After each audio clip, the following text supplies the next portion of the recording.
নমস্কাৰ। অসমত কৰ্মৰত ঠিকাভিত্তিক শিক্ষকসকলৰ বাবে এটি ভাল খবৰ।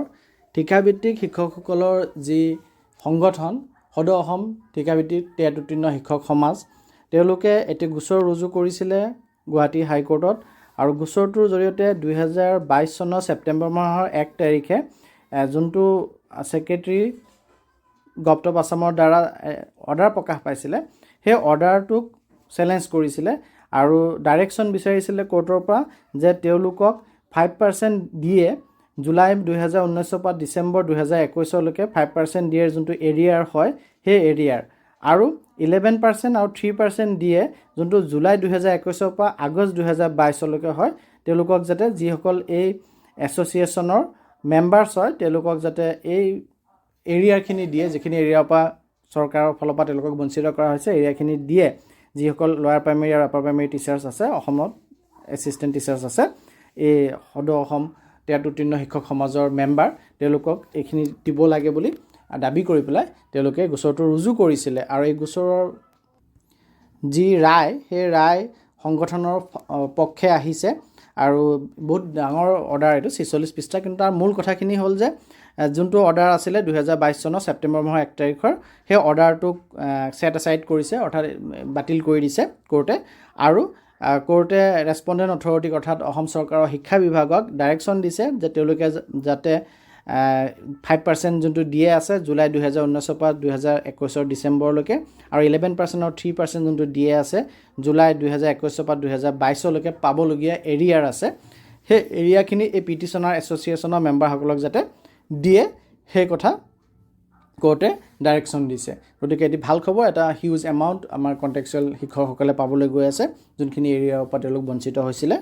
আৰু কিমান দিনৰ ভিতৰত পাব সেইটো কথাটো উল্লেখ কৰিছে যে এছ'চিয়েশ্যনে এই অৰ্ডাৰটি কপি এটি ৰিচিভ কৰিব লাগে, আৰু ৰিচিভ কৰি পেলাই এসপ্তাহৰ ভিতৰত ৰেছপণ্ডেণ্ট অথৰিটিক দিব লাগে, অৰ্থাৎ শিক্ষা বিভাগক দিব লাগে। আৰু শিক্ষা বিভাগে কপিটো পোৱাৰ 2 মাহৰ ভিতৰত যি এৰিয়াখিনি দিবলগীয়া প্ৰচেছৰ কথা উল্লেখ কৰিছে অৰ্ডাৰটিত, সেই এক্সাৰচাইজটো কৰিব লাগিব বুলি উল্লেখ কৰিছে।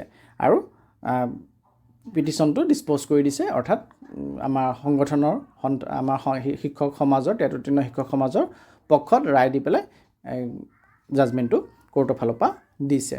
গতিকে জাজমেণ্টটো বহুত দীঘল, মই গোটেইখিনি পঢ়িব যোৱা নাই বা গোটেইখিনি আপোনালোকক ক'বলৈ যোৱা নাই। যোনটো মূল কথা মই বুজি পাইছোঁ সেইখিনি মই আপোনালোকক এই ভিডিঅ'টোৰ জৰিয়তে জনাব চেষ্টা কৰিছোঁ। ধন্যবাদ। নমস্কাৰ। অসমত কৰ্মৰত ঠিকাভিত্তিক শিক্ষকসকলৰ বাবে এটি ভাল খবৰ।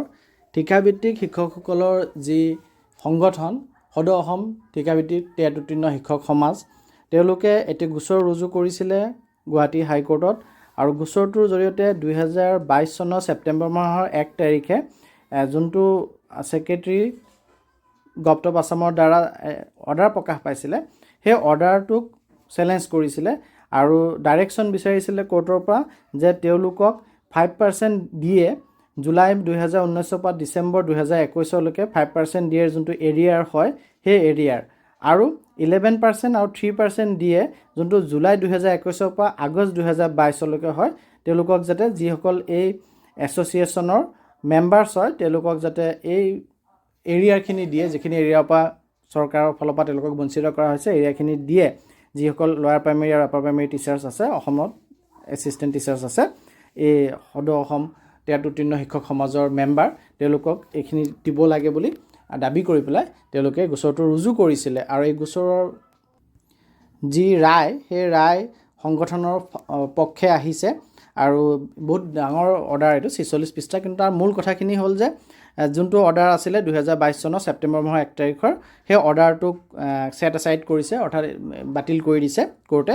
আৰু কোৰ্টে ৰেছপণ্ডেণ্ট অথৰিটিক অৰ্থাৎ অসম চৰকাৰৰ শিক্ষা বিভাগক ডাইৰেকশ্যন দিছে যে তেওঁলোকে যাতে 5% যোনটো দিয়ে আছে জুলাই 2019 পৰা 2021 ডিচেম্বৰলৈকে, আৰু 11% আৰু 3% যোনটো দিয়ে আছে জুলাই 2021 পৰা 2022লৈকে পাবলগীয়া এৰিয়াৰ আছে, সেই এৰিয়াখিনি এই পিটিশ্যনাৰ এছ'চিয়েশ্যনৰ মেম্বাৰসকলক যাতে দিয়ে, সেই কথা কোৰ্টে ডাইৰেকশ্যন দিছে। গতিকে এটি ভাল খবৰ, এটা হিউজ এমাউণ্ট আমাৰ কণ্টেক্সুৱেল শিক্ষকসকলে পাবলৈ গৈ আছে, যোনখিনি এৰিয়াৰ পৰা তেওঁলোক বঞ্চিত হৈছিলে।